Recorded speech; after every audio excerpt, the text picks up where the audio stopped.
Maayong adlaw kaninyong tanan, mga higala.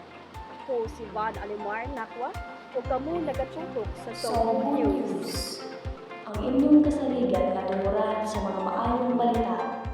Ugma adlaw sa mga kasing-kasing or Valentine's Day, Pebrero 14, 2024, atong tan-awon ang kahintang sa panahon. Atang communicate order alang sa detalyadong impormasyon sa panahon nga atong masinabi.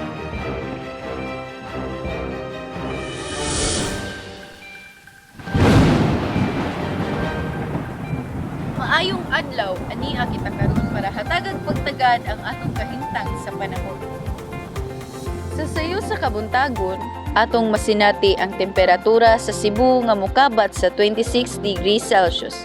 Kung atong tagaan og igo nga pagtagad ang mga aspeto sama sa hangin ug ubang kahintang sa panahon, ang temperatura mahimong mulambo hangtod sa 28 degrees Celsius.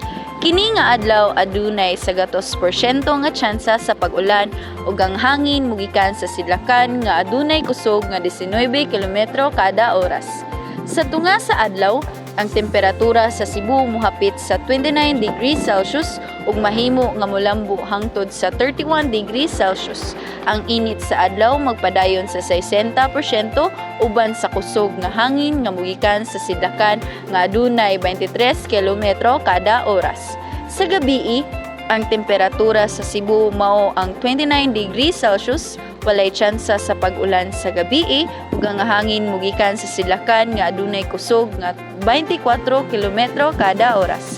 Sa tungang gabi, ang temperatura sa Cebu mohapit sa 26 degrees Celsius ug ang hangin mugikan sa sidlakan nga adunay kusog nga 21 km per hour.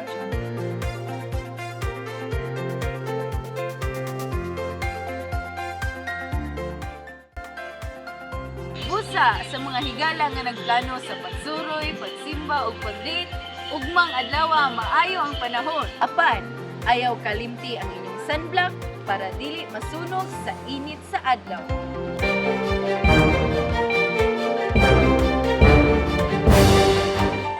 Salamat sa inyong pagpaminaw sa Soho News. Ang inyong tinuod na kasaligan alang sa mga balita. Sob.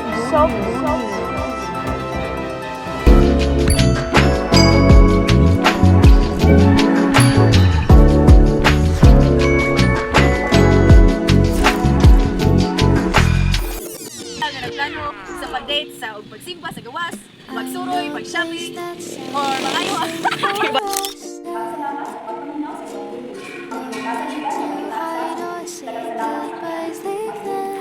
Unta kaninyong tanan, mga higala. Van Alimar Nakwa, Ako, easy mo na. kamo nagatutok sa Soho News. Anya kasi karon? Sa Naga Steve. Ano sir, sakto na ni. Kaya ni sir, Forecast. wala sir, laman na. Ugnaw ka diri sir.